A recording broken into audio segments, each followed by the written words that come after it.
তো বন্ধুরা, গান শোনার জন্য প্রস্তুত হয়ে যান। আমরা সিঙ্গাপুর থেকে একটা শিল্পী নিয়ে আসছি, সে হাগাতে বসে গান গায়। দেখুন কি সুন্দর হাগাতে বসে সে সুন্দর একটা গান পরিচালনা করলো। গানটাতে অবশ্যই একটা লাইক কমেন্ট করবেন, গানটা উপভোগ করুন, শুনুন। ও লাল শাড়ি রিয়া কন্যা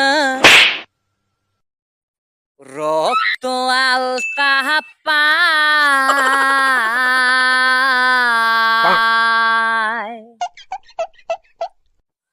আমার চোখের জল মুসাইয়া